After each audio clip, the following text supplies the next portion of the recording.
Thank you, Lord Jesus. Pouvez-vous dire Amen? Amen. Dieu est grand. Dieu est grand. Thank you, Lord Jesus. Hallelujah. Alors, bienvenue tout le monde. Que la paix et l'amour de Dieu soit avec vous. Cet après-midi, vous avez senti la présence de Dieu? Est-ce que Dieu vient d'arriver ou est-ce qu'il est rentré avec vous? Ah, rentré avec vous, hein? Ah, OK. Les changements d'intelligence, c'est justement la capacité de discerner quand une affirmation n'est pas biblique et une autre qui est biblique. Je vais vous donner un exemple. Certaines fois, comme un matin, j'ai écouté une louange apparemment énormément formidable, mais la personne a dit, « Viens Seigneur, viens nous bénir. » Je me demande, où est-ce que tu étais quand tu as reçu Jésus? Seigneur, je ne demande pas que tu viennes me bénir parce que je suis déjà béni. Amen. La bénédiction, elle vient, marche avec moi. Parce que tu n'es pas loin, plutôt tu es en moi. Alors, des choses qui, plus que nous renouvelons notre intelligence, il y a certaines affirmations qui apparemment est bonne, mais n'est pas vraie. Alors, c'est important d'embarquer dans la parole, fouiller, apprendre, observer. Alors, la leçon qu'on a eue hier, la formation, c'est pour ça l'importance d'avoir le même pensée, le même esprit, avoir le même discernement, comprendre comment que parfois un aspect religieux peut tromper et mal guider plusieurs personnes. Puis je vous dis une affaire, dans le dernier temps, c'est ça qu'on va le voir de plus en plus. Un paquet de gens qui se disent chrétiens, mais en vérité sont en train de marcher dans un côté où ce qui toutes les boucles, ils vont être plutôt là-bas avec.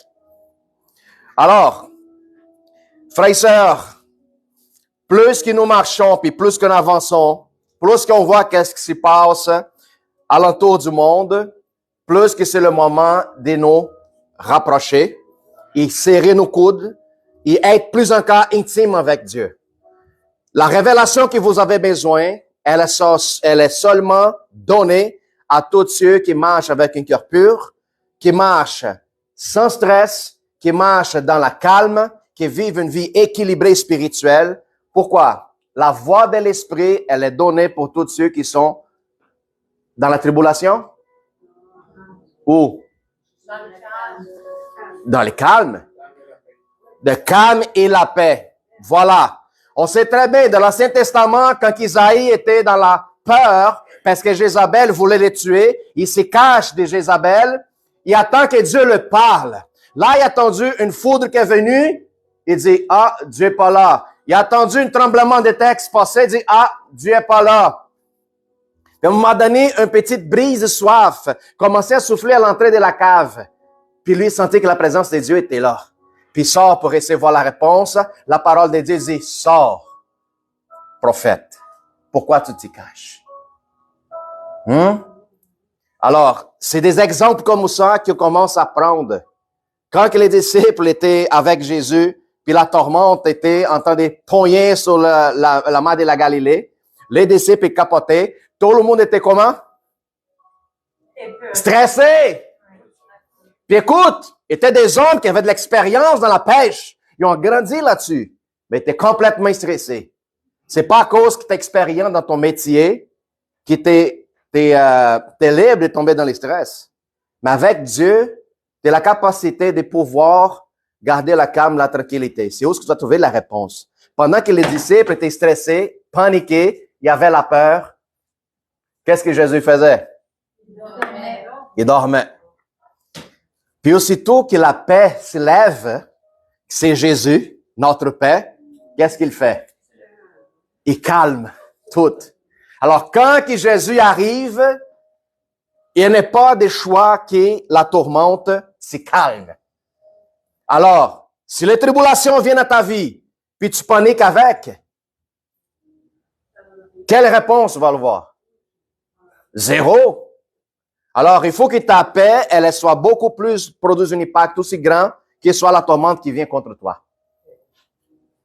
Ça, c'est des secrets spirituels qu'il faut qu'on apprenne, frères et sœurs. C'est important de découvrir, c'est important de savoir, de chercher, puis vivre cette réalité. Amen. Dieu est grand, il est formidable. Wow. Alors, tout le monde va bien? Vous n'êtes pas trop fatigué d'hier, non? Non? Tout le monde en forme? Tout le monde concentré? Vous savez très bien qu'est-ce que vous voulez? C'est important? Hein? Je sais qu'est-ce que je veux. Je sais qui je suis. Voilà. C'est très important d'être assuré de notre identité. Qu'est-ce qu'on veut? Quelle direction on marche? C'est très important. Alors, j'ai une peut-être mauvaise nouvelle, puis en même temps une bonne nouvelle à vous donner. Je ne sais pas comment que vous allez prendre. Ça dépend de l'esprit qui est à l'intérieur de vous autres. Non, c'est une information, mais je ne sais pas comment que vous allez prendre. Là. Hein? Non, c'est pas ça encore va venir. Amen. La compagnie nouveaumonde.ca, c'est une revue digitale. Il a sorti une information qui concerne les blocs québécois. Bloc québécois. Politique. Il dit, ils sont en train de passer une loi qui s'appelle Bill C-367 qui enlève la exemption religieuse. Qu'est-ce que ça veut dire? Je vais essayer de vous expliquer. Quand nous sortons pour évangéliser, ou nous prêchons la parole, ou nous partageons l'évangile avec quelqu'un, puis que nous parlons à propos de le péché, que le péché rapporte la personne à la condamnation de l'enfer. OK? Ça, c'est biblique. Puis on partage avec les gens pour que les gens soient conscients. Puis cette loi-là, qu'est-ce qu'on est en train de dire? Que tu ne pourras plus parler à propos du péché. Tu peux parler avec des Jésus. Tu peux parler d'autres choses. Mais si tu parles à quelqu'un qui, lui, entend des péchés, qui sont péchés, ça pourrait le rapporter à la condamnation. Ça va considérer hate of speech. Puis ça, selon la loi, ça te rapporte des prisons. Hate speech. OK, haine. Parole haineuse, exactement. Parce que jusqu'à date maintenant, on peut encore prêcher sur la rue, parler à propos de la condamnation, de l'enfer, puis toutes ces affaires-là. T'es encore assuré pour cette loi-là.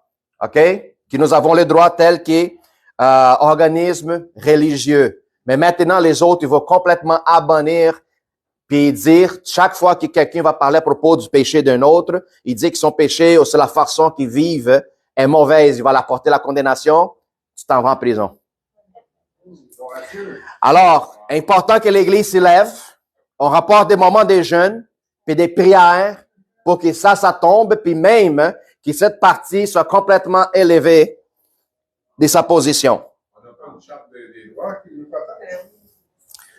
Oui. Ça veut dire qu'il faut combattre. Il faut combattre. Exactement. Il faut combattre. C'est juste pour vous dire que les choses là, qu'on pense, ça va pas venir mieux qui est. OK? Oh, tu sais, COVID est passé, bloquer les voyages, enfin, demain c'est fini, puis tout ça. Non, ça n'a pas arrêté là. OK? Il faut comprendre que de la même façon que le Seigneur, il y a un agenda pour nous rapporter des retours à qu'est-ce qu'il nous a promis. L'ennemi aussi a un agenda. Alors, c'est très important d'être au courant, puis je vous donne un conseil. Si vous n'avez jamais expérimenté évangéliser, c'est le moment de le faire. Avec toute force et capacité. Profite. Parce qu'il y a certains pays même qui proclament maintenant le nom de Jésus, ça te rapporte en prison. Juste dis, Jésus, c'est un homme haineux. Alors, sois au courant que le moment de prêcher, c'est maintenant. Quand que le Seigneur vient, puis vous rapporte au ciel, tu ne vas pas aller prêcher au ciel, là. Trop tard. Prêcher, je vous dis une affaire, frères et sœurs, est un privilège. Partager l'évangile est un privilège. La parole de Dieu dit que le Seigneur n'a pas donné ce privilège aux anges, mais plutôt à vous autres. Les anges désirent partager cette bonne nouvelle, mais c'était interdit aux autres, mais plutôt donné à nous, les enfants de Dieu. Alors, tu as l'opportunité de parler de quelqu'un comme Benoît, ça va partout, Costco, n'importe où, là. Hein? L'autre fois, il parlait à propos de son brocoli. Trouve une excuse pour parler de Jésus, n'importe quoi. Qu'il soit le brocoli, qu'il soit un café au Tim Hortons, qu'il soit papier de toilette, Françoise. Écoute, la pire chose que la personne pourrait te dire, non, je ne veux pas attendre, je ne veux pas écouter, je ne veux pas savoir. Qu'est-ce que ça va te faire ça? Rien du tout, tu passes à l'autre. Alors, oui, Fanny. Habituellement, quand on va évangéliser, on parle de l'amour de Jésus. Je le sais. On n'approche pas les gens sur le péché. Je comprends très bien. Moi, je me dis que cette loi-là, ça va pas changer grand chose pour nous qui apportons l'amour. Peut-être pas. Peut-être pas. Mais je vais te dire une affaire. Je vais te dire une affaire. Quand tu sors pour prêcher à propos de l'amour, tu vas déranger à ceux qui vivent dans le péché. On peut dire on a fait du mal aux autres, on a tous fait des erreurs. Si tu vas prêcher de l'amour à une personne qui est en train de vivre une vie n'est pas conforme et n'est pas correcte, on dirait, elle va te prendre, elle peut-être va pas faire des scandales, elle va passer tranquillement, elle va chercher une autorité, va dire, cette personne-là qui est dans le métro, qui est n'importe où, est en train de parler contre ma choix de vie. Non, mais j'ai rien dit. Qui va te croire? Qui va te croire? On appelle ça le langage haineux. Tu peux utiliser l'enregistrement peut-être pour prouver que tu n'es pas touché dans le sujet. Mais écoute, c'est quelque chose de... Écoute, on va pas partir comme une discussion puis tout ça. C'est juste pour vous alerter à quel nous sommes en train de rentrer là. Le Canada, tel que les pays que j'ai arrivé ici en 2002, ce n'est plus le même du tout. OK? L'image de liberté, des pays tranquilles, tout ça, ce n'est plus la même chose. Puis je vais vous dire une affaire, avance aussi plus rapide même que les États-Unis et d'autres pays considérés libres. Juste mentionner un point important. J'ai à mentionner ça. On dit qu'on parle de l'amour. Quand tu arrives à faire la prière de repentance, tu pardonnes les péchés. Ben voilà. On devrait pas, on pourrait parler puis discuter ça après. Amen. Gloire à Dieu. C'est juste pour qu'il vous soit attentif. Amen. Ça, c'est bon ou c'est mauvais pour vous? C'est ça la question. Non, neutre, le Seigneur n'aime pas ça, les neutres. Hein? Écoute, plus que le temps est serré, il faut comprendre une chose, plus que le Seigneur approche. C'est pour ça que je demande. Pour des certains, elle est mauvaise parce que, oh non, je ne veux pas le vivre ma vie chrétienne. Oui, mais écoute, plus que les choses sont serrées, plus que l'Église va vivre des persécutions, ça va dire que son retour est tellement proche. Justement, pour des certains, c'est une bonne nouvelle.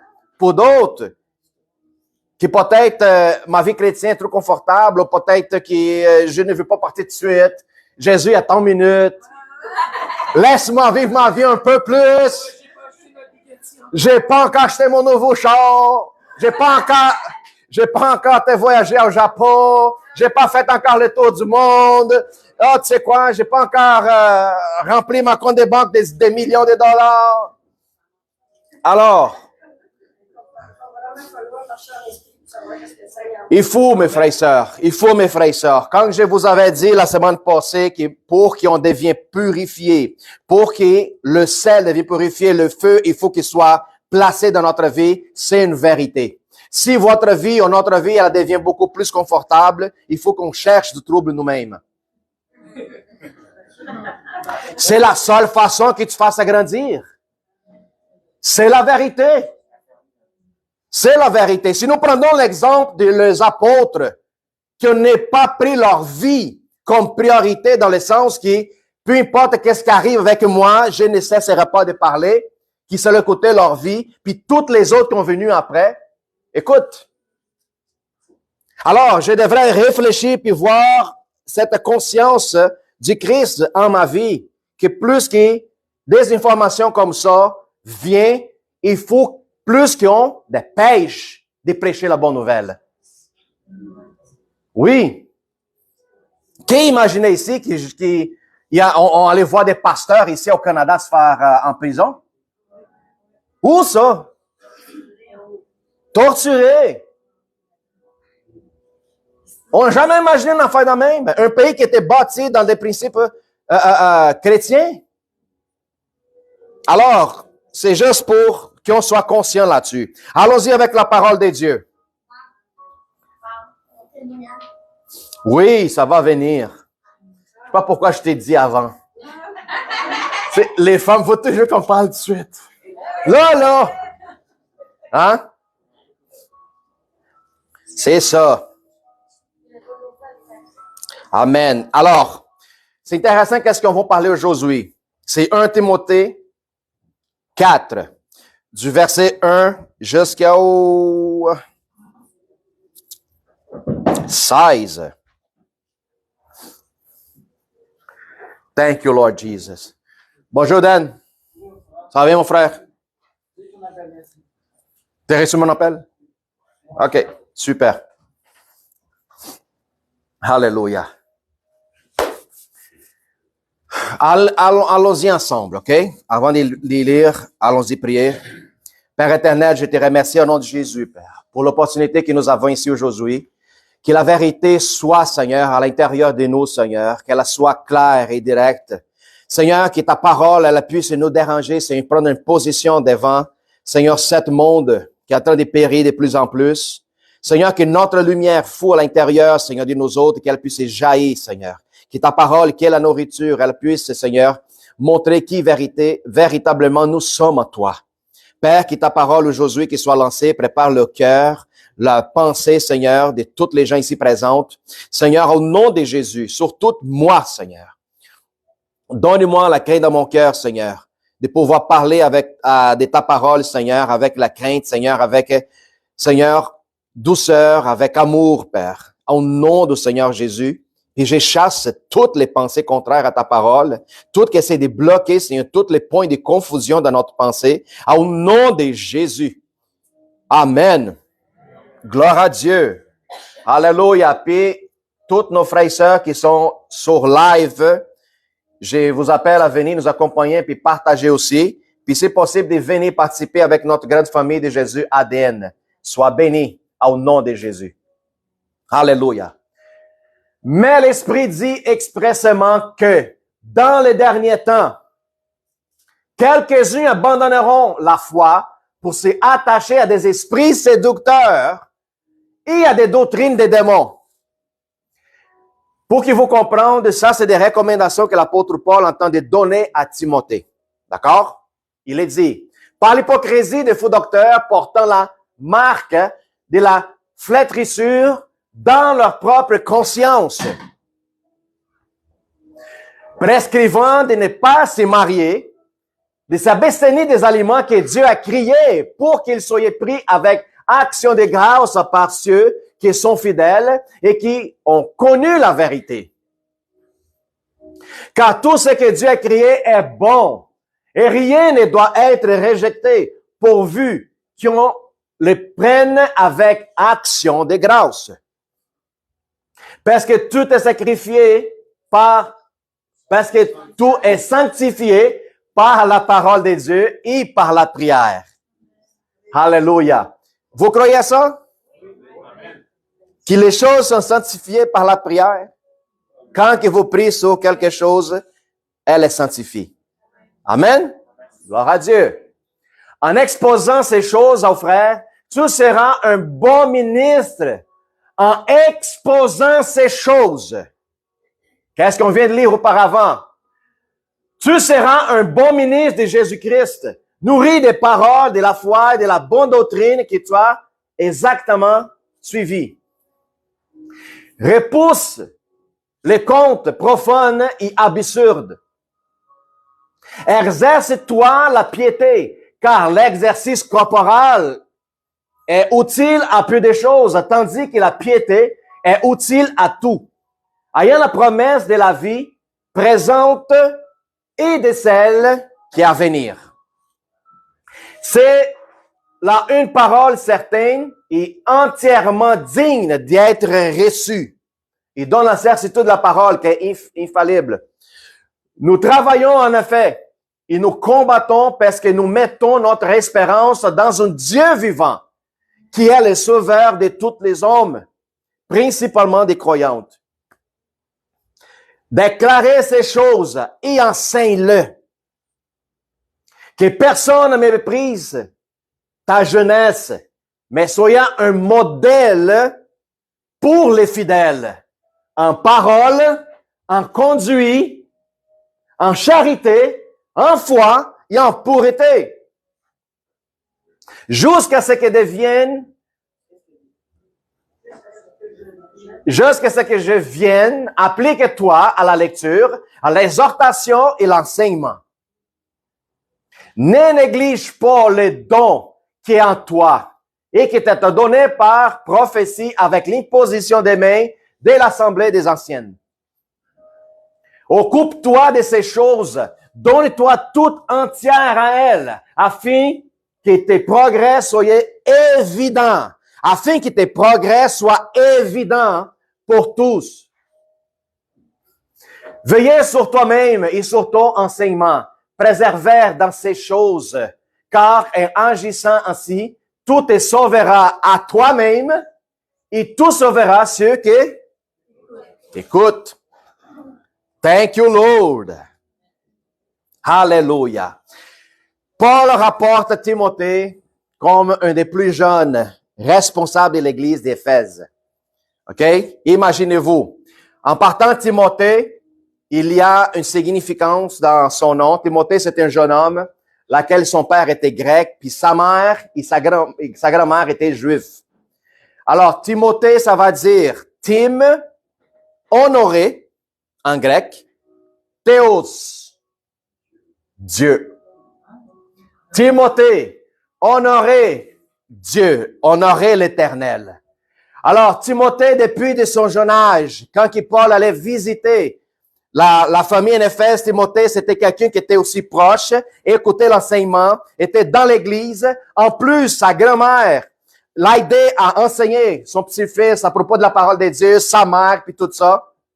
Alors, vous avez imaginé comment cet garçon était passionné par la parole de Dieu, autant que l'apôtre Paul n'est pas seulement mis lui comme chef d'une assemblée d'Amém, mais non. Pourquoi? À cause de qu'est-ce que l'apôtre Paul a entendu à propos de lui. Les recommandations. Parce que mettre un jeune homme comme ça, responsable d'un ministère, c'était très sérieux. Alors, c'était pas à cause que Timothée, c'était juste un homme intelligent, mais c'était un jeune homme intègre. Un homme qui donnait l'exemple n'importe où ce qu'il allait. C'est important que j'ai saisi l'information parce que ma vie, mon témoignage parle plus fort de ce que ta bouche parle. Alors, l'apôtre Paul, il vient puis parle à Timothée. Attention, jeune homme. Puis Timothée, chaque fois que Paul parlait, c'était pas juste une oreille qui était attentive. Il mettait les deux en attention. Parce qu'il connaissait l'apôtre Paul. Il savait que Paul a eu l'expérience avec Jésus-Christ, face à face, personnellement. Alors, Paul, c'était un modèle pour Timothée. Est-ce que vous avez quelqu'un dans votre vie comme modèle d'exemple? Quelqu'un qui, quand vous avez commencé votre vie chrétienne, c'était quelqu'un qui était comme référence. Moi, oui, j'ai eu. Quand j'ai devenu chrétien, j'étais pas presque parfait, là. Non, mais croche quand même. Puis ça a pris du temps. Mais j'avais quelqu'un dans ma vie que j'ai observé, puis j'ai voyé un homme comme un exemple. C'était l'ancien pasteur, il est encore toujours pasteur, mais c'est le pasteur junior des États-Unis à Boston, c'est où ce qu'on va commencer. Puis jusqu'à aujourd'hui, c'est un homme qui donne un exemple. C'est un homme, un mari, un père, un pasteur qui prend soin de son ministère. Puis je vous dis, juste la date, le temps que je le connais, j'étais pas capable de trouver quelque chose que je pourrais dire, écoute, non. C'est un homme exemplaire. Puis c'est ça qu'on devait se poser la question. J'ai venu à Christ, est-ce que quelqu'un que je vois comme modèle dans ma vie? Fanny dit oui, j'ai eu. Moi, j'ai eu. Est-ce que vous avez eu quelqu'un comme modèle? Hein? Pourquoi je vous pose la question? Parce que après vous, quelqu'un va venir après vous autres. Puis est-ce que les autres vont vous identifier comme modèle pour leur vie? Mais pasteur, le modèle est Christ. Mais je vous dis une affaire. Ce n'est pas tous chrétiens nouveaux en Jésus qui vont voir Christ comme vous voyez avec toute l'expérience que vous avez. C'est pour ça qu'un jeune, quand il n'a pas la capacité de voir Jésus comme il est, il va voir vous autres comme modèle et comme exemple. Savez-vous ça? C'est pour ça l'importance d'avoir une vie digne, intègre, une vie de respect, une vie d'exemple à donner aux gens. Peut-être la personne qui vous connaissait, peut-être il vous parle pas, mais il parle aux gens qui l'entourent et il dit, écoute, Monsieur Daniel, là, j'ai pas le courage de le dire, mais je vois que c'est un homme exemplaire pour moi. Peut-être dans son travail, on pensait à propos de lui de ça, mais ils n'ont jamais eu le courage de venir le dire. Parce que toute la gloire, c'est de Dieu. Alors, Paul, il donnait des recommandations à Timothée, il dit, l'Esprit, expressément dans quelques derniers temps, quelques-uns vont abandonner la foi, Timothée. Sois prêt, parce qu'il y a des gens qui vont abandonner la congrégation. Il y a des gens qui vont tourner le dos vers vous autres. Il y a des gens qui vont même peut-être vous trahir pour attacher à des esprits séducteurs et des doctrines des démons. Les gens qui vont s'appeler les autres même chrétiens, mais qui sont complètement détournés de la vérité. Parce que le titre chrétien, tout le monde pourrait rapporter. Tout le monde. Je partageais de l'extérieur avec Géa et j'ai dit, Géa, j'ai vu des gens qui sont dans la New Age qui disent qu'ils sont chrétiens. Ben non, ça se peut pas. Mais oui, parce que c'est un titre. C'est pour ça que je vous dis, frères et sœurs, être appelé chrétien, c'est une chose, mais devenir disciple est un autre niveau qui ont besoin d'achever dans notre vie. Disciple, on vient de parler ici, Lisa a parlé, c'est quoi un disciple? Un disciple ne devrait pas être différent de son maître, mais accomplir tout ce que son maître fait. C'est ça que ça va dire. Une personne qui est disciple de Christ, quand que les gens vont te voir, ils vont dire, wow! Je crois que tu es un disciple, pas à cause qu'est-ce que tu dis, mais à cause qu'il t'entend d'accomplir et de les faire. Ça sont des disciples. Puis là, il est dit, préparez-vous parce qu'il va apparaître des doctrines des démons. Plus que le temps avance, plus qu'on va voir ça partout dans le monde. Ils vont avoir un masque d'un faux christianisme pour mettre plusieurs dans l'abîme. Puis là, il est dit, car l'hypocrisie des faux docteurs portant de la marque et de la flétrissure dans leur propre conscience. Des docteurs, des pasteurs, des enseignants, des prophètes, et peu importe, qui vont avoir les pensées fissurées. Les pensées qui vont marcher dans les deux côtés. Des pensées qui vont être comme négociables. Je suis chrétien. Vous vous souvenez quand j'ai parlé hier? Qu'est-ce que j'ai dit la joke hier, là?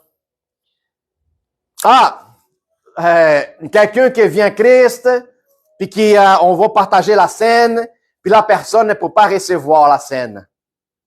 Qu'est-ce que j'ai dit? Ben, si tu donnes le dîme, tu peux prendre la scène. Oui. Alors, des gens qui vont voir le pensée fissuré. Qu'est-ce que ça veut dire? La fissure dans une piscine, qu'est-ce que ça produit? La fuite. Puis aussi, la passion qui sort, aussi, ça pourrait rentrer. Des choses qui contaminent l'eau. Alors, la fissure d'un pensée de chrétien, elle est dangereuse. C'est pour ça que la parole, elle nous parle à propos de l'armure d'un homme qui est complètement plein de la présence de Dieu. Il parle à propos du casque qui est placé dans la tête d'un homme, d'un chrétien. C'est le casque de l'assurance de que tu es et de ton salut. C'est le casque qui protège ton pensée, qui met une direction. Ne laisse pas que les pensées étrangères viennent te contaminer. Alors, il donne cette recommandation à Timothée. Il va y avoir des gens qui vont venir dans votre ministère, dans votre église, qui vont se nommer des docteurs. Ils vont vouloir négocier avec toi par rapport à la vérité que tu prêches. Pour que tu prêches de la mensonge. Ils vont t'offrir des choses pour que tu sois contaminé aussi. Fais attention, Timothée. Prescrivant de ne pas te marier, abstenir de nourriture. Hein? Dans son temps, existait des gens, là. Puis là, s'abstenir des nourritures, est-ce qu'on parle à propos du véganisme aujourd'hui? Qui n'est pas seulement devenu une mode, mais devenu une religion. J'ai vu dans un parade, un proteste véganisme. Les gens, oh, pas de viande. Puis là, un gars, il passe avec une hot dog. Le gars était calme, il mangeait dans sa paix. Les végans, ils regardent. Wow! Ils ont parti pour l'attaquer. Bon, c'est où les gens de la paix? Ça n'est devenu pas seulement religion, mais c'est devenu une secte.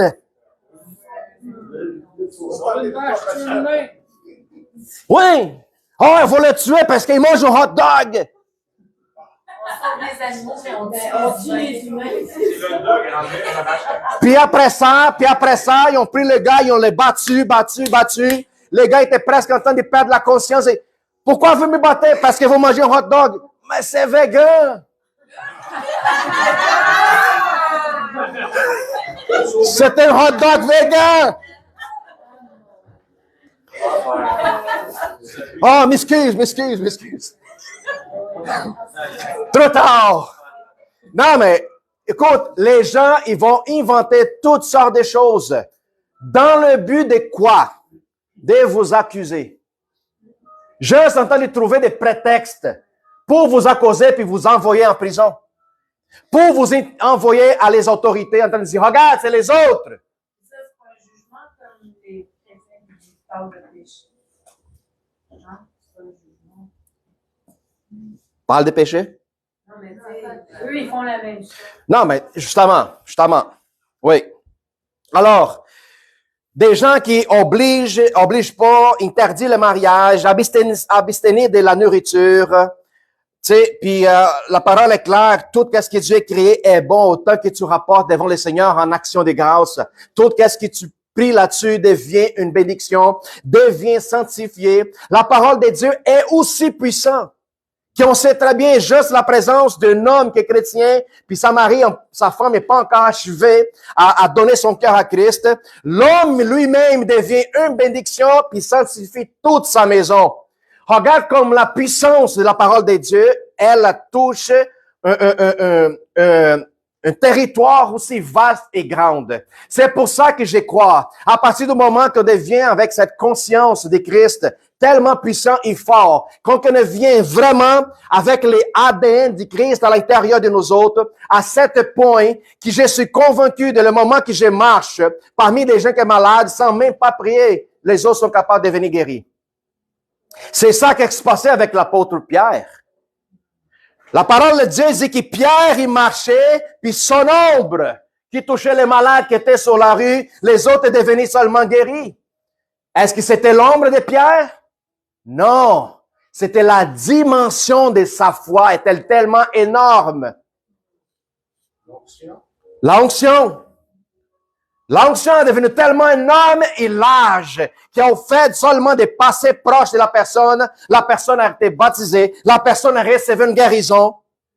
Ouais, pasteur, mais ça, c'était dans le temps de Jésus.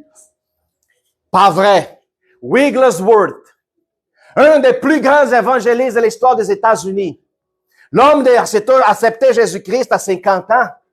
Puis dans toutes ses prédications, des centaines de personnes qui recevaient la guérison, le baptême de Saint-Esprit, des miracles spectaculaires.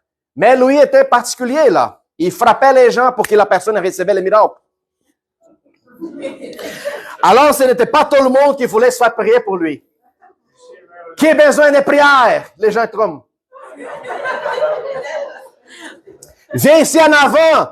Non, non, tu peux prier ici, je reçois ici en arrière.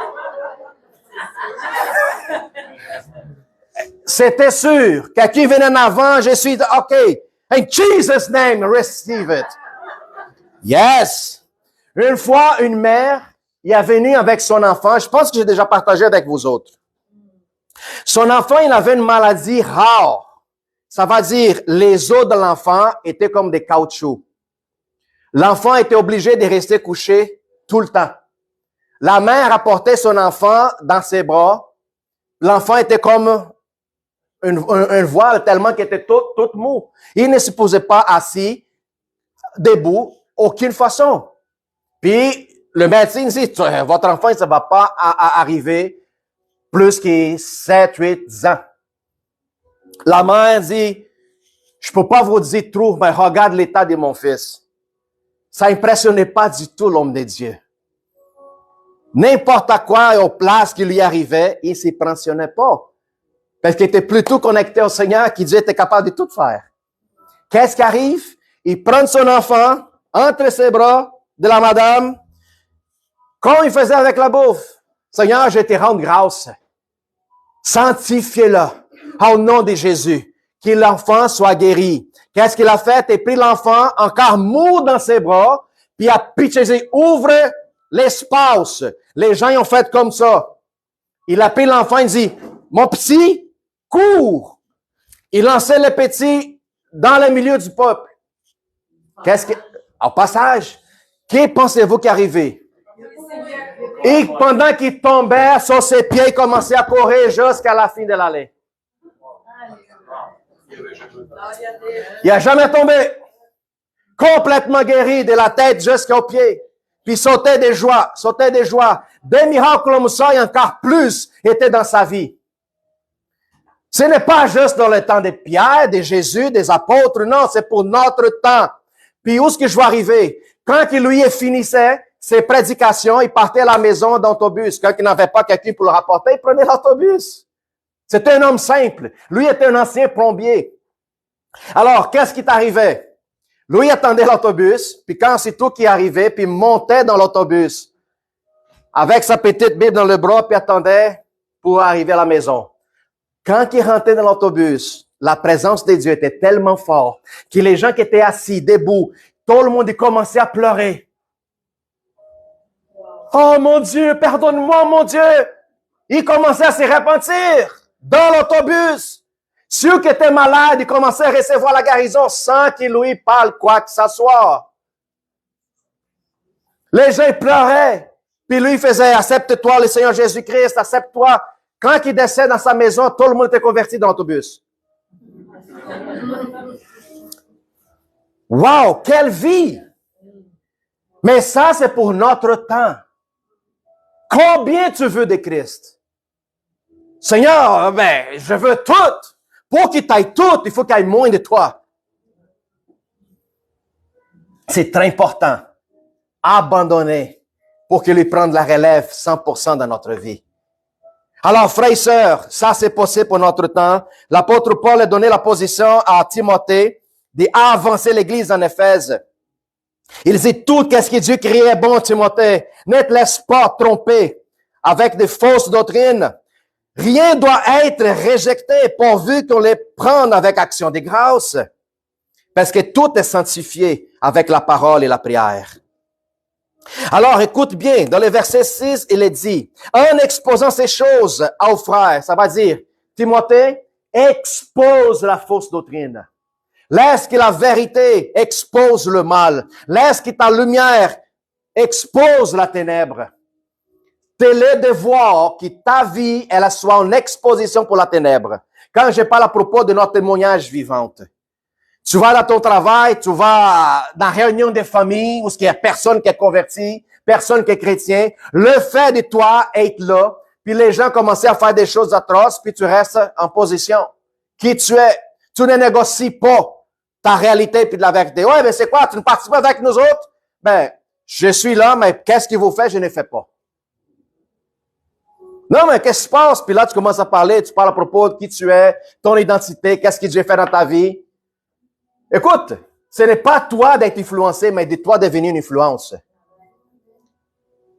Il faut qu'il soit clair. Puis que notre vie, elle puisse exposer les fausses doctrines, les tromperies du monde. Il a dit, là, tu seras un bon ministre de Jésus-Christ. Quand ta vie commence à refléter l'image du Christ, nourri des paroles de la foi, de la bonne doctrine, et tout a, qui toi exactement suivi.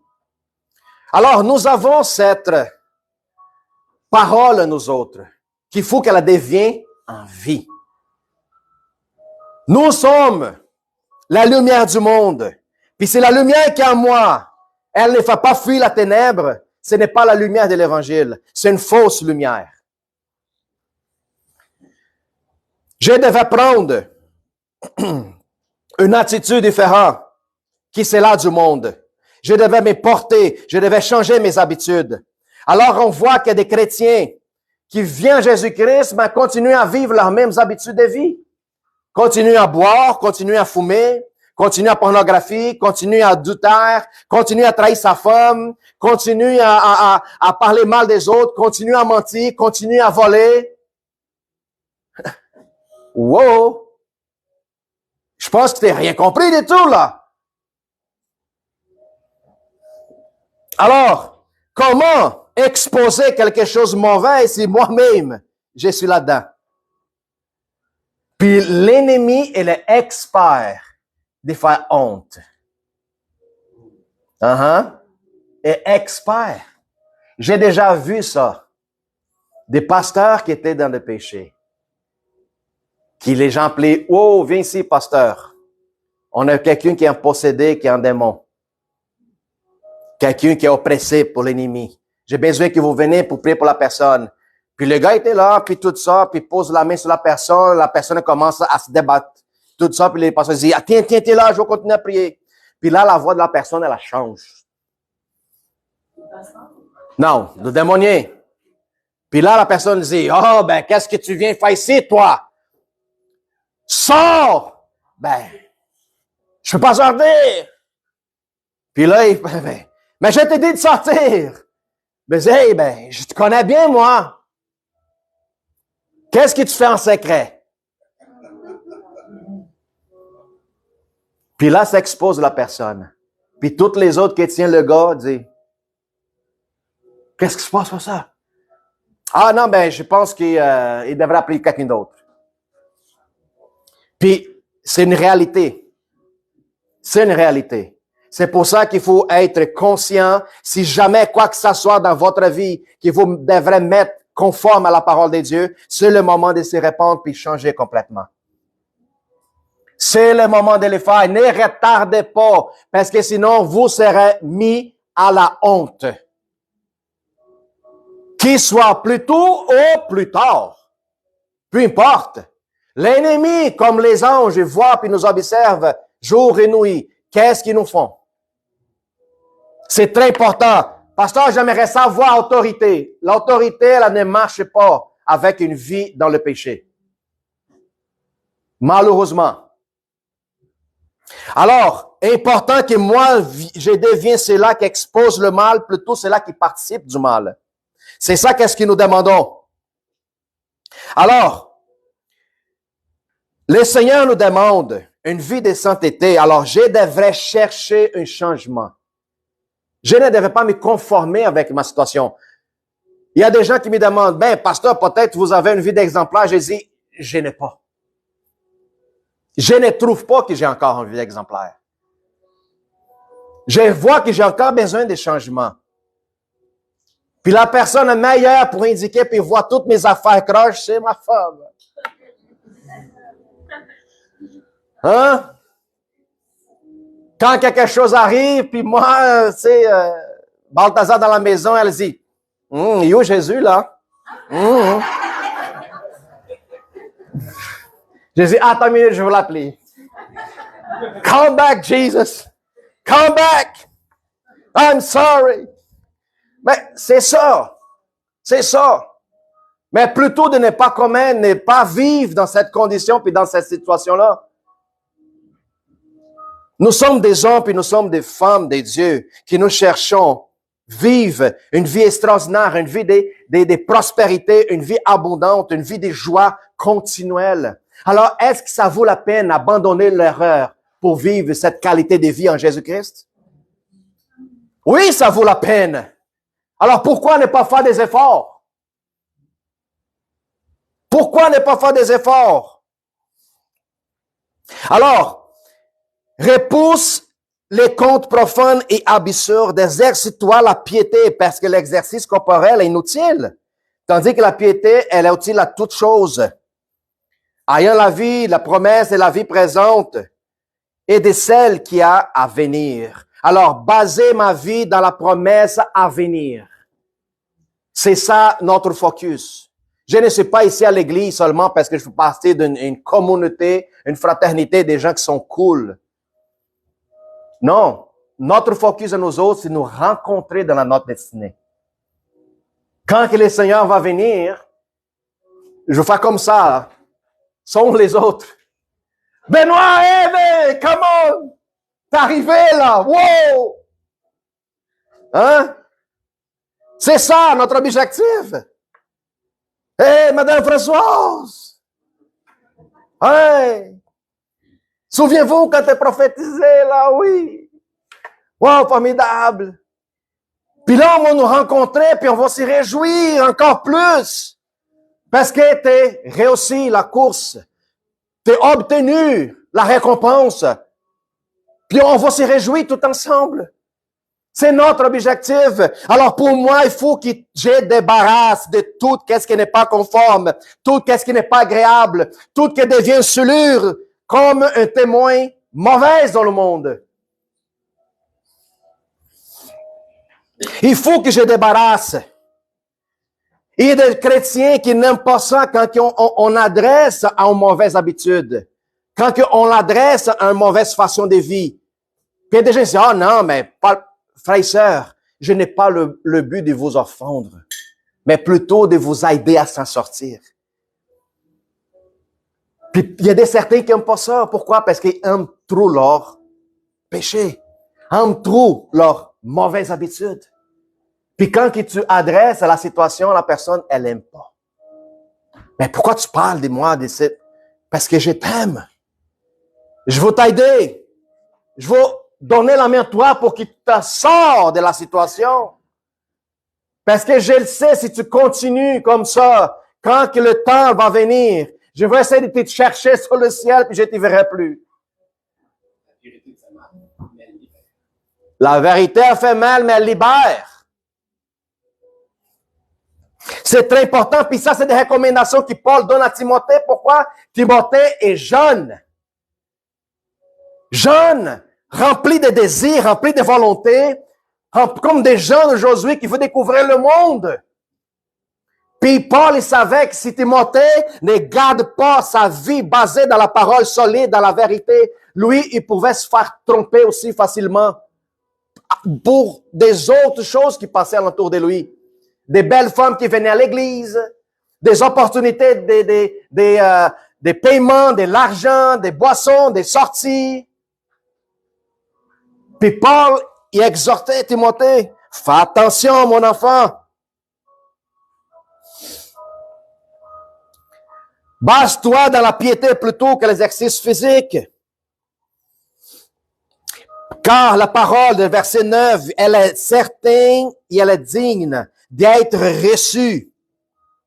Nous travaillons en enfer. Et nous combattons parce que nous mettons notre espérance en Dieu, un Dieu vivant, un Dieu qui est réel, un Dieu qui est palpable, un Dieu qui est évident, qui est le sauveur de tous les hommes et principalement de les croyantes. Déclare ces choses et enseigne-le. Pourquoi qu'il dit, recommande toujours, enseigne, enseigne, enseigne. Apprendre puis enseigne, apprendre puis enseigne. Pour que ta pensée, pour que ton intelligence, elle soit toujours en contact. Elle est toujours en train de se renouveler. Elle est toujours en transformation. C'est important. Qu'est-ce que nous faisons dans la semaine? Après qu'on sort de l'église le dimanche, comment ça va ta journée de lundi à vendredi soir, quand on se rencontre ici pour les cafés chrétiens? Hein? Est-ce qu'il y a une vie de dévotion? Oh, nous sommes trop occupés. C'est l'importance de mettre notre pensée connectée avec le Seigneur. La prière sans cesse que le Seigneur nous donne comme recommandation, c'est pas rester en genoux en train de prier 24 heures sur 24. Non. Les gens, ils pensent, je peux pas, il faut que je travaille. Mais c'est pas ça qu'il parle. Prier sans cesse et être active dans le royaume. Parle avec Dieu dans ton temps libre. Dieu va te donner une parole. Oh, une petite parole, laisse-moi voir qu'est-ce qu'il dit dans la Bible. Tu vois une situation, tu es en train de regarder ton téléphone, tu vois un problème, une crise, j'ai fait ça souvent. Parfois, je m'en vais vérifier Instagram, tout ça, puis je vois des demandes de prière pour des enfants qui sont dans l'hôpital. Puis là, je suis dans mon téléphone. Pourquoi? Parce que je crois qu'il est possible. Souvent, maintenant, de plus que jamais, des conflits, Hamas, Israël, puis tout ça. Qu'est-ce que j'ai fait? Continuellement. Parce que je crois que la prière, l'intercession, peu importe la distance, elle est efficace. Alors, c'est ça, une vie continue de prière, une vie constante. Être connecté avec le Seigneur, avec le monde spirituel. Demande des questions à Dieu. Peut-être va pas te dire dans l'instant, mais peut-être un jour ou deux plus tard. Puis c'est les recommandations que Paul donne à Timothée, à cet jeune homme. Et dans le verset 12, il dit que personne ne méprise ta jeunesse, mais sois un modèle pour les fidèles. Je peux prendre mon eau, oui. Merci beaucoup. Que tu sois un modèle pour les fidèles. Excusez-moi. Il y a des gens qui aiment ça, donner des petites bouteilles de l'eau. Mais moi, c'est comme ça. Un peu exagéré. Parce que Dieu me donne tout en abondance. C'est ça. Amen, Seigneur. Gloire à Dieu. Alléluia. Que personne ne méprise ta jeunesse, mais sois un modèle pour les fidèles en parole, conduit, charité, foi et pureté. Sincère de cet exemple, observe et dit, est-ce que je pourrais rentrer dans cette catégorie, moi? Est-ce que je peux rentrer dans cette catégorie? Parole, conduit, charité, foi et pureté. Il faut qu'on se demande. Il faut qu'on commence à observer notre vie. Il faut que j'ajuste ma vie conforme à la parole et pas la parole conforme à ma vie. Oh, si cette religion, c'est pas conforme à la vie que je suis en train de prendre, je ne la fais pas. J'ai entendu cette parole cette semaine d'un influenceur. Influenceur? Influenceur digital? Hein? Vous avez déjà entendu parler de ça? Ah, je rentre dans la religion qui est conforme à mon style de vie. Oui, j'ai écouté ça. Connaissez-vous comment il s'appelle les gars, man? Andrew Tate. Andrew Tate. C'est un influenceur de beaucoup d'hommes dans l'âge entre 20 et 30. Parce que lui est jeune, je pense qu'il est romain, ou peu importe. Puis lui a un style de vie écoute, ça va même pas la peine de le dire et d'écrire. Puis, il a choisi la religion parfaite qui est conforme à son style de vie. Islam. Oui. Où ce que l'homme est comme ça, mais la femme est là. Oui. Où ce qui, tout est permis, mon gars. Tout est permis. Autant que, qu'est-ce que tu fais rapporte des gens à l'islam. Puis c'est ça qui s'est passé. À cause qu'il y a bien du monde qui ont lui comme influenceur digital, bien du monde aux États-Unis, bien Brésil, Canada, il y a bien du monde qui ont Andrew Tate accepté cela, alors on va le faire pareil. Peut-être lui est dans le bon chemin. Pourquoi? Parce qu'il faut que la religion soit conforme à mon style de vie. Tromperie. Puis on va voir ça de plus en plus. Est-ce que les gens cherchaient vraiment la religion qu'il lui a choisie ou est-ce qu'ils choisissent ça? Money. Puis là, on voit qu'est-ce qui ça donne. Ne pas marcher dans la vérité, nous sommes conduits pour toutes sortes de doctrines. Parce que la volonté et les désirs de mon cœur est basée sur qu'est-ce que je pourrais gagner là-dessus. Alors, parole, conduit, charité, foi et pureté. Garde ton cœur basé dans ces 5 choses et tu ne serais pas trompé par l'ennemi. Jusqu'à ce que je vienne, applique-toi lecture, exhortation et l'enseignement. Une vie constante, basée dans la lecture, dans votre vie quotidienne, dans la parole de Dieu. Une exhortation. Il y a bien du monde qui, malheureusement, ne prennent pas une exhortation comme quelque chose de positif dans leur vie. Puis une personne qui n'est pas enseignable, elle a une énorme difficulté à accepter le Seigneur. Parce qu'une personne qui est enseignable, qu'elle n'est pas enseignable, c'est parce que l'orgueil est en train encore de vivre dans son cœur. Les gens qui ont un ego très fort, les gens qui parfois, à cause qu'il y a des études supérieures d'université, va dire peut-être à un gars qui est plus bas que lui, dire, tu penses que tu pourrais m'enseigner? J'ai des diplômes, j'ai des ci, j'ai des ça, j'ai des ça. Si nous ne sommes pas prêts à être enseignés constamment dans le temps présent et dans le temps à venir, m'excuse, nous sommes en train de s'éloigner de la vérité. Parce qu'à chaque jour, je vous dis une affaire, Dieu parle avec moi. Puis je découvre des choses nouvelles.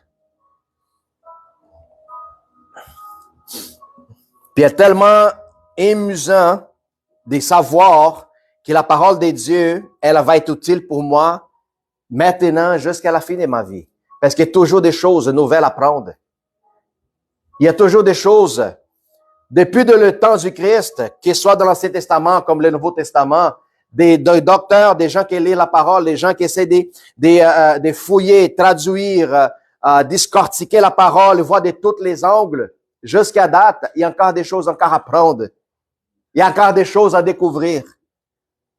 C'est ça la beauté de la parole de Dieu. Occupe-toi de ces choses. Donne-toi tout entière à elle, afin que tes progrès soient évidents pour tout. Vous voyez qu'il parle souvent, qu'il te donne l'exemple, qu'il te donne, tu deviens un modèle. Veille sur toi-même, coupe-toi de cette chose, donne-toi entièrement à ces choses. Frères et sœurs, le but de cet enseignement, c'est toujours basé dans notre vie personnelle, dans notre vie comme un modèle exemplaire. Pasteur, mais je suis pas parfait, je sais très bien que nous ne sommes pas parfaits, mais est-ce qu'il y a des efforts qui sont faits là-dedans? C'est ça le but. Dieu connaît tes échecs, tes erreurs, mais Dieu aussi est au courant que tu fais des efforts. Il faut qu'on soit conscient de ça. Si je vois mon enfant, que j'essaie de l'apprendre à marcher, à pédaler en bicycle, puis tout ça, mais qui tombe toujours, puis tout ça, il s'y lève, il dit, une autre fois, papa. Je ne veux pas me décourager. Je veux plutôt dire, wow, let's go. Pourquoi? Parce que tu vois son application, tu vois ses efforts de vouloir.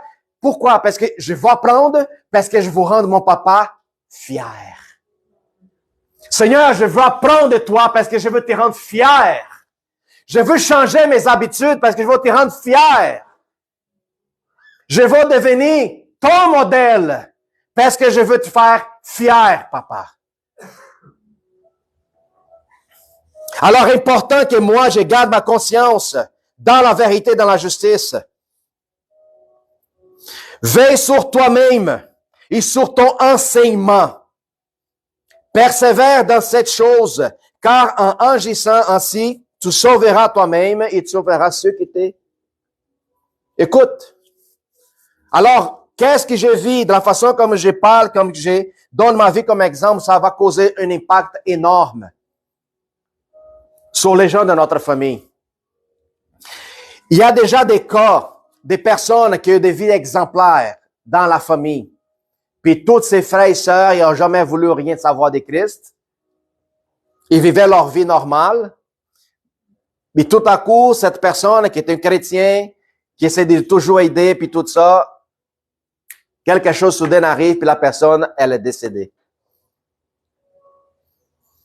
Puis on pense que les gens de la famille vont dire, ouf, enfin, lui est parti où ce qu'il voulait y aller. Mais non. L'exemple de cette personne, elle a devenu témoignage à tous ceux de sa famille qui n'ont pas voulu accepter Jésus. Pourquoi? Parce que dans le moment de son décès, à l'hôpital, quand que les gens rentraient pour voir et la visiter, il y en avait une atmosphère d'amour, de joie, de bonheur, des expectatives de rencontrer le Seigneur. Je dis, comment? Explique-moi comment quelqu'un, à un certain point, est parti de mourir pour démontrer autant d'amour et de joie.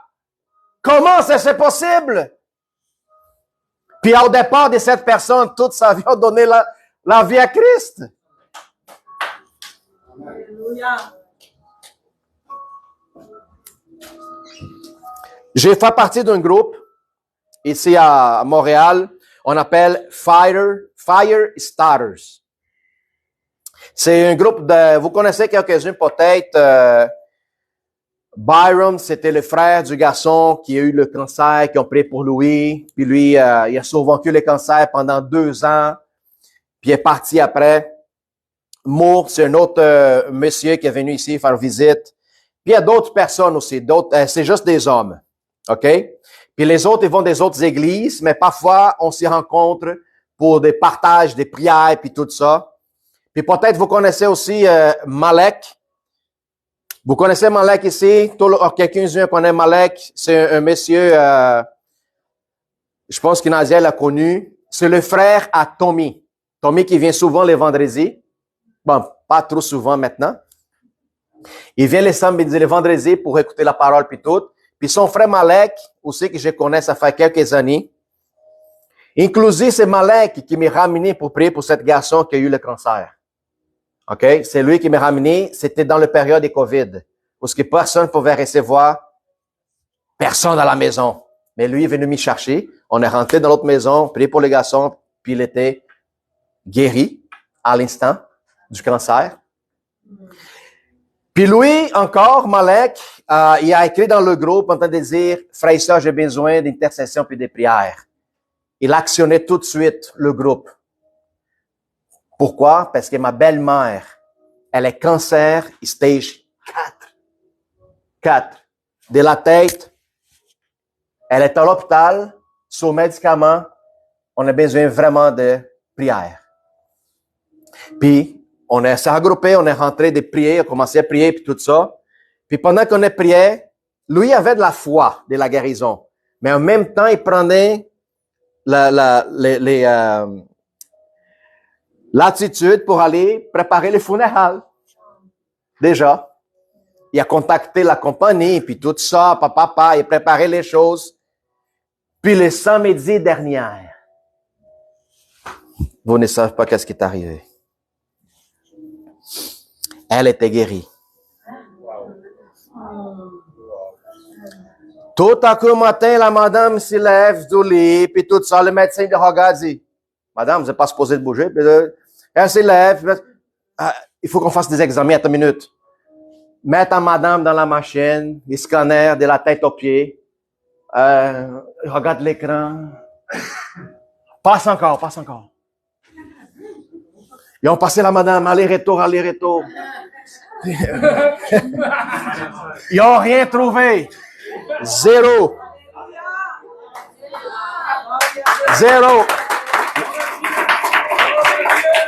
Un miracle, comme ça, bon, rapide, instantané. 2 jours plus tard, madame sort de l'hôpital, puis gloire à Dieu, Dieu est grand.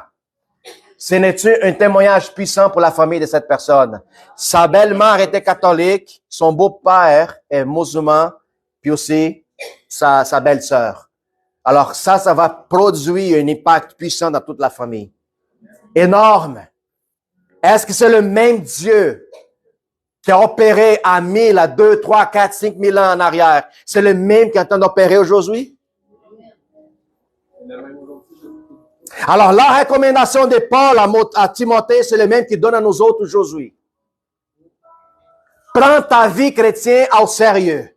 Si tu veux vivre une vie de miracle, une vie de respect, une vie où ce que les gens vont t'observer, puis tu vas devenir un modèle, tu vas devenir un exemple. Les gens, peut-être, vont pas te dire que tu es une personne parfaite, exemplaire, mais quand ils vont dans le trouble, ils vont savoir à qui appeler. Je t'appelle parce que je vois ta conduite, je vois ton exemple. Tu es un homme, tu es une femme de Dieu, puis je sais que quand tu pries, Dieu t'écoute. On a besoin du monde à même, qui répond à l'immédiate, qui est prêt à le faire, qui est prêt à prier, qui est convaincu de le surnaturel de Dieu. Les gens qui n'ont pas peur de rentrer dans le surnaturel, de rentrer dans les ambiances où ce que personne veut rentrer. Qui ici serait prête à rentrer dans une morgue, dans un hôpital, où ce que la personne, un végétal, est là, il bouge pas.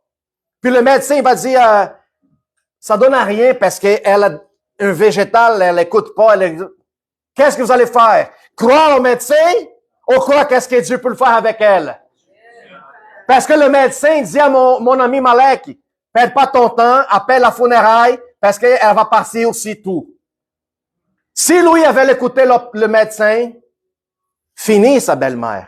Maintenant, on dit, hey, les gars, maintenant, allons-y prier là, aux gens là. Puis ben, la puissance de Dieu est descendue sur la madame, pas chrétienne du tout. Silence, rien, puis boum. Pourquoi que Dieu fait? Parce qu'il veut le faire. Pourquoi que c'était le temps de la madame? Peut-être pas. Peut-être il y a des gens qui ont des cancers, que tu vas prier, tu vas intercéder pour tout ça, et la personne va partir. Pourquoi? Dieu n'a pas voulu?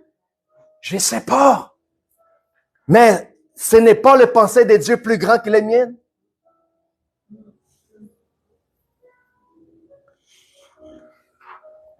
Combien de gens dans la famille qui étaient complètement détruits? Puis là, maman dans la famille tombe malade, va à l'hôpital. Et qu'est-ce qui arrive? La famille s'est réunie. Le pardon commence aussi à pleurer. Puis là, tu vois les cœurs brisés. Réconciliation. Puis on ne comprend pas les plans extraordinaires parfois que Dieu fait. Quand il veut réunir des cœurs, quand il veut réunir des familles, que l'ennemi a détruire. Si ma vie, comme un sacrifice, elle pourrait rapporter la réconciliation des 2 personnes qui sont ennemies mortelles, qu'il soit fait à volonté, Seigneur. Qu'il soit fait à volonté. Parce que le Seigneur nous appelle à devenir une image extraordinaire. Ce n'est pas l'image de Balthazar. Ce n'est pas l'image de Pierre. Ce n'est pas l'image de l'apôtre Paul non plus. Ça, c'est des modèles qu'on apprend au début, là. Maintenant, le pasteur que je vous avais dit, c'était le modèle pour moi quand je commençais la vie des chrétiens. Aujourd'hui, ce n'est plus. Parce que aujourd'hui, mes regards, c'est 100% en Jésus-Christ. C'est lui mon modèle parfait existant. Pourquoi? Parce que j'ai une communion avec lui, présentielle, une communion extraordinaire avec. Puis le Seigneur nous appelle à cette dimension. Ne pas devenir pareil comme Paul, pas comme Pierre, Timothée, pas comme le prophète Samuel, pas comme Moïse. Moïse, c'est le top en Israël, hein? C'est comme si Moïse, c'est le Jésus pour les Juifs. Dieu ne veut pas que tu deviennes comme Abraham. Dieu ne veut pas que tu deviennes comme Jacob. Non, ça c'est petit. Ça c'est petit. Le plan de Dieu est plus grand pour toi. Qu'est-ce qu'il dit en Matthieu 5, 48? Si Dieu est capable de mettre, on va comprendre pourquoi, puis c'est quel niveau que Dieu veut qu'on soit. Que les gens nous observent, que le monde voit qu'est-ce qu'il y a en nous. Et on ne demande pas peu, il demande plus. Sans limite. Soyez parfaits. Est-ce que ça, c'est une demande exagérée de Dieu pour toi? Hein? Il y a bien du monde, ici, présent, peut-être dans la salle, qui dit, ah ben, moi, je m'aime pas, moi, je suis ici. Mais excuse, mais tout ce qu'il te dit, c'est mensonge.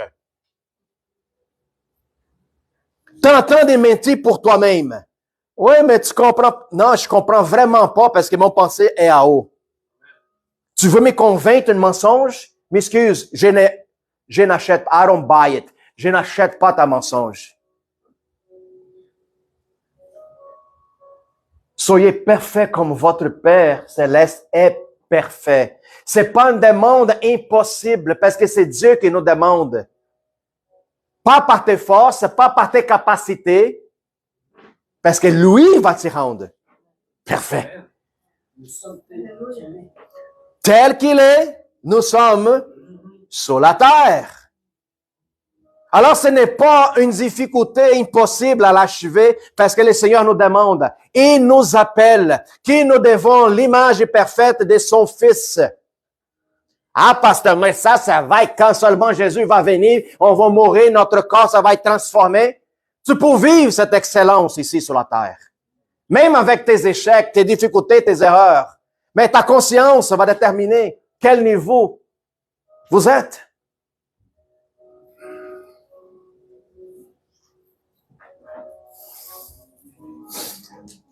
Wow!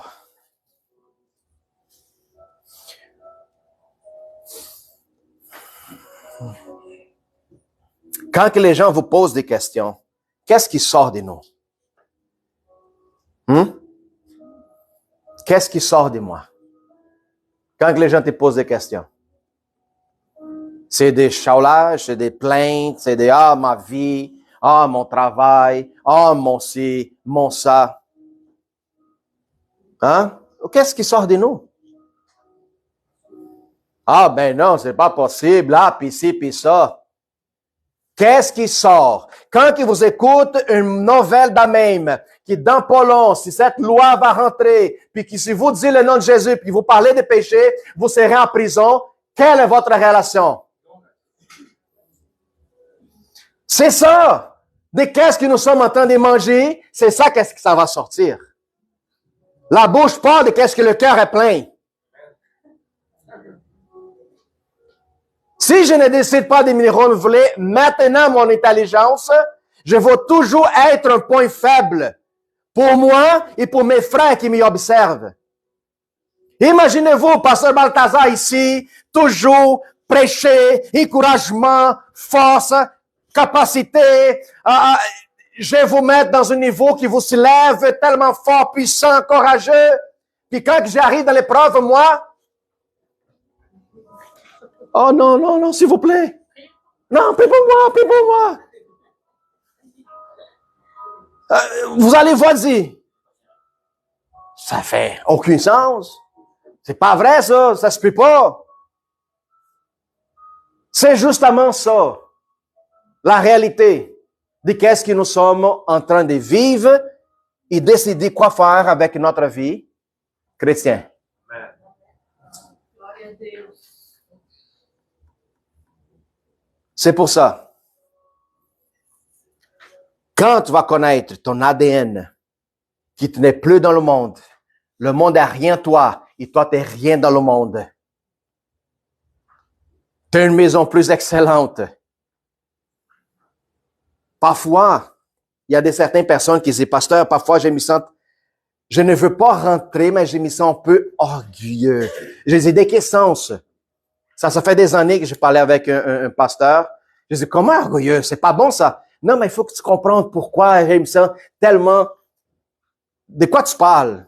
Parce que c'est tellement difficile de ne pas devenir orgueilleux à côté d'un Dieu tellement grand. Il est tellement bon, il est tellement grand, il prend tellement soin de moi. I feel proud.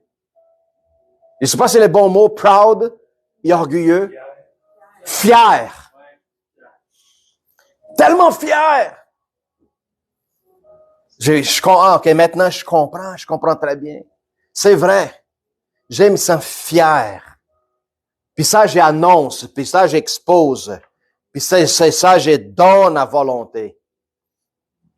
Je donne à volonté. Alors, frères et sœurs, soyons l'imitateurs de Christ. Gardons la bonne parole dans notre cœur. En parole, en conduite, en charité, en foi et en pureté.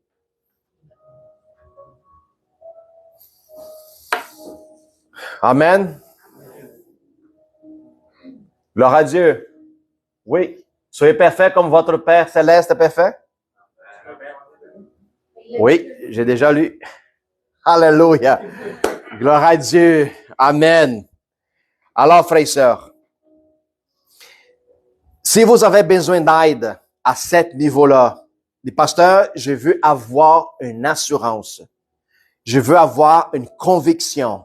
Je veux devenir inébranlable. Est-ce possible? Oui.